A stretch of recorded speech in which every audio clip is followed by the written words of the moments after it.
या तुम्हारे पाँव में आटी है, हाथ में आटी है, कमर में आटी है, गर्दन में आटी है, अरे तुम पूरे टेढ़े हो ना, आटियां ही आटियां है। हे कन्हैया, हम तो समझ रहे थे तुम्हारे नाभ में आटी, पर आज पता चल गया तुम्हारे तो पेट में भी आटियां है रे। और गोपियां सिसक सिसक करके रो पड़ी। कन्हैया, आज पता चला तुम्हारे पेट में सैकड़ों छल भरे हुए, हमें छोड़ करके तुम जा रहे हो ना, किसी और के हो जाएंगे, हमें भूल जाएंगे, लाला मत जाओ। एक छोटा सा प्रमाण बताएं। अपने यहां 7 दिवस की कथा है, कल की कथा और होगी।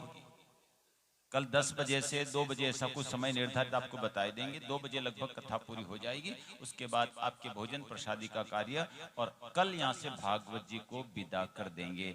और जैसे विदाई होती है ना, उसके बाद हमारे जो मंदारा परिवार, आपका जो अपना गांव, जो आप कथा चल रही, आपको कैसा लग रहा, कैसा अनुभव हो रहा 7 दिवस तक?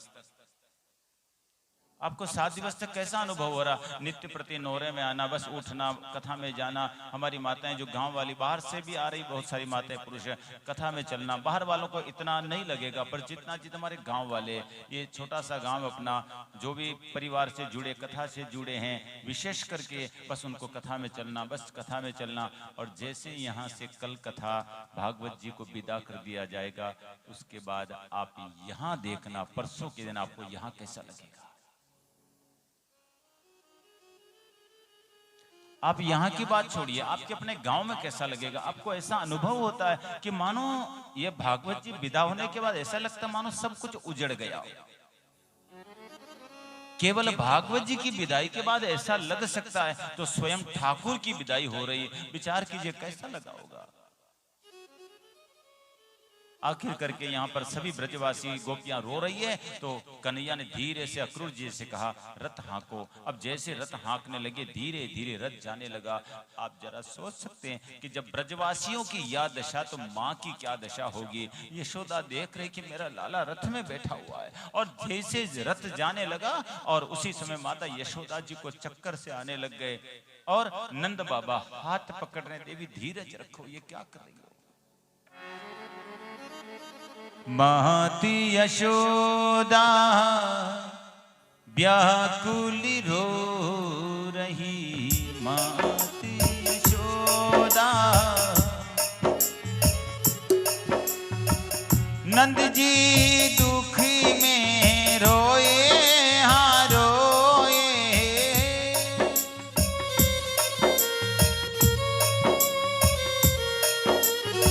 एक बात बताएं, धीरे धीरे रथ जा रहा था, यशोदा जी को मानो चक्कर से आने लग गए। नंद बाबा ने हाथ पकड़ा हुआ है, और आज कन्हैया ने पीछे मुड़ करके माँ की तरफ देखा, जो 2 आंखों से आंसू टपक रहे हैं। पर आज कन्हैया सोच रहे हैं, ये माँ तो आज रो रही, पर एक माँ और जो 11 बरस से रो रही है, दोनों तरफ माँ है। अब विचार कीजिए माँ क्या होती है। आज कन्हैया हमें याद दिलाना चाहते हैं।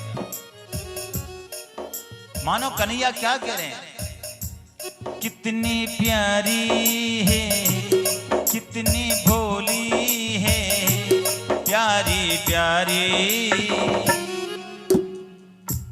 हो माँ, मेरी माँ हो माँ, मेरी माँ।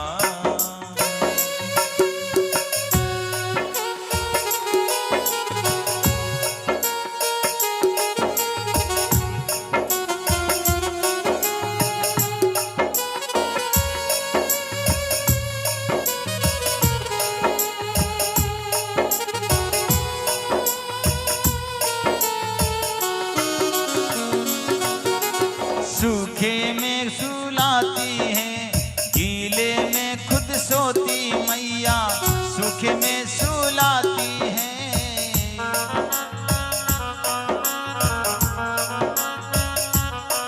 हम कथा के माध्यम से आपसे कहना चाहते हैं, आपके सामने ये तस्वीरें लगी है, हमारे यजमान की, माता की, पिता की तस्वीरें। आप विचार कीजिए माँ क्या होती है। आप सभी माँ के द्वारा आए, आप अपने अपनी माताओं का स्मरण कीजिए, क्या दुख उठाया होगा, कितना कष्ट उठाया होगा।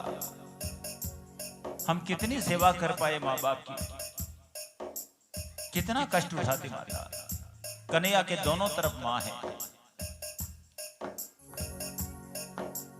गीले में खुद सोती है, सूखे में सुलाती है।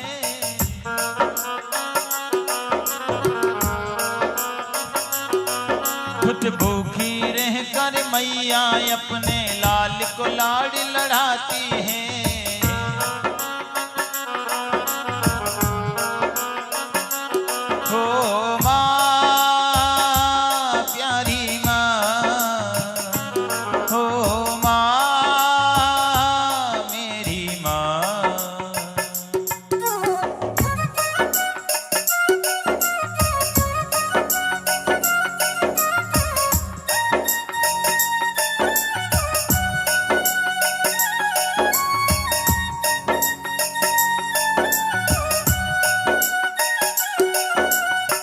आप विचार कीजिए, जैसे जैसे रथ जा रहा है, महती यशोदा व्याकुल रो रही, महती यशोदा। नंद जी दुख में रोए, हाँ रोए।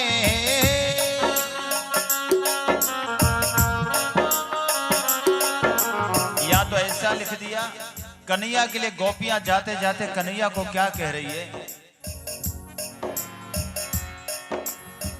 हे बेदर्दी कुछ तो सोचो,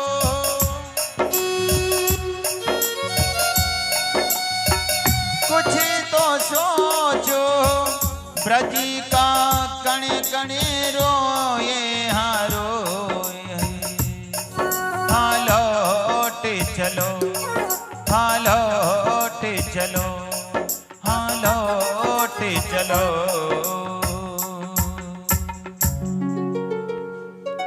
हे बेदर्दी कुछ तो सोचो, ब्रज का कण कण रोए। धीरे धीरे रथ जा चुका था,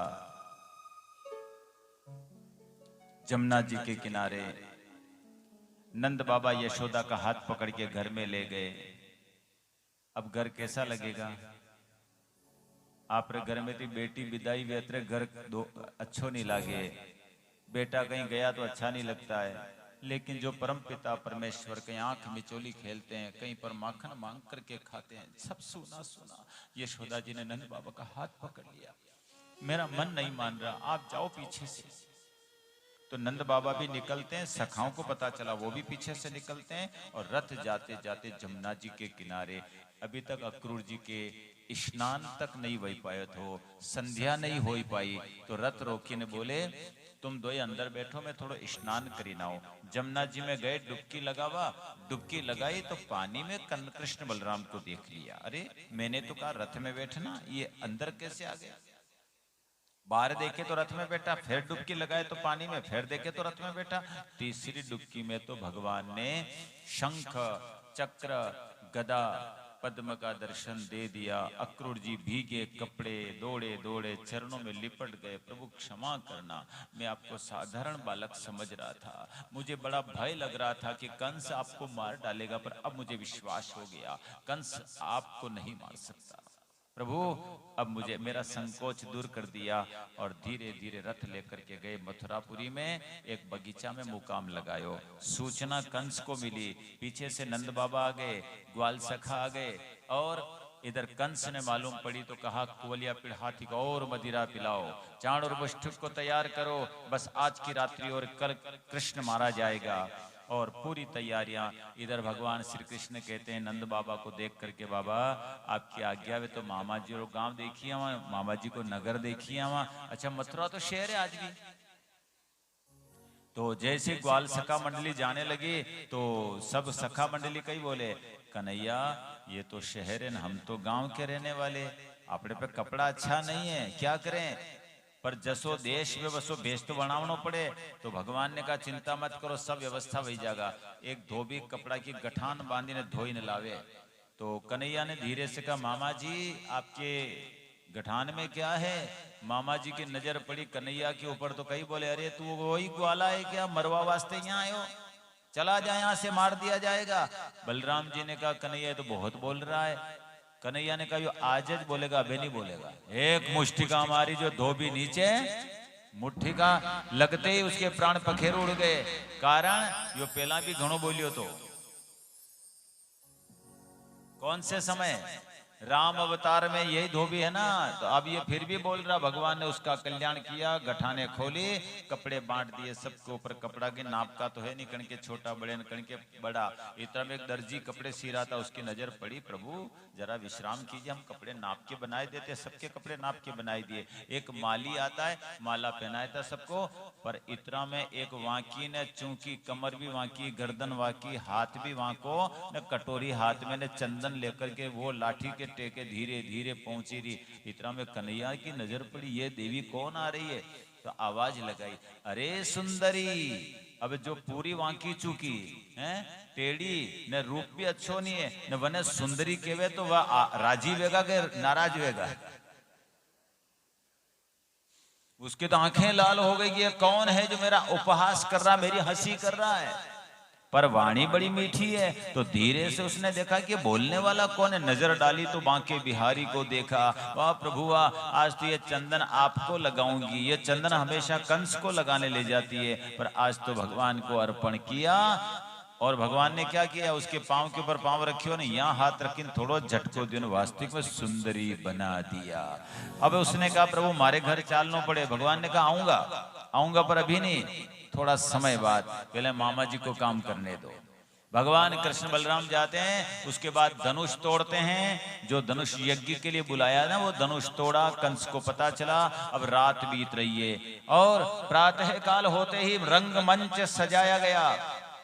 कंस सिंहासन पर बैठे, सभी ग्रामवासी मथुरावासी सब आने लगे, ग्वाल बाल आ गए, नंद बाबा आ गए। अब कृष्ण बलराम को बुलावा दिया। भगवान कृष्ण बलराम अंदर आने लगे तो हकवलिया पीड़ हाथी दरवाजे पर खड़ा नहीं आने देता है। भगवान ने हाथी के दांत पकड़े, 18 कदम पीछे धकेला, महावत मारा गया, हाथी मारा गया। और जो भगवान अंदर जा रहे तो कैसे लग रहे हैं?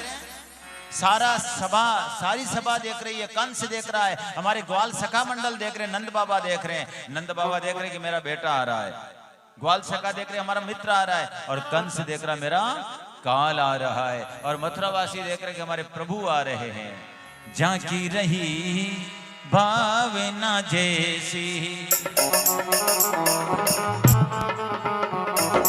झांकी रही ये भावना जैसी,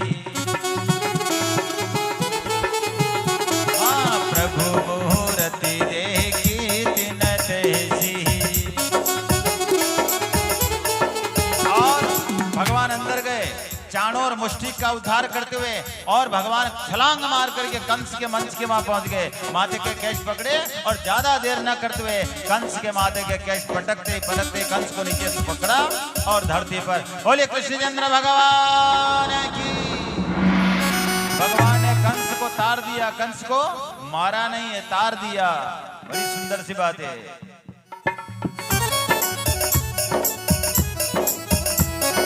झांकी रही ये भावना जैसी, श्री राम जय राम जय जय राम, श्री राम जय राम जय जय राम।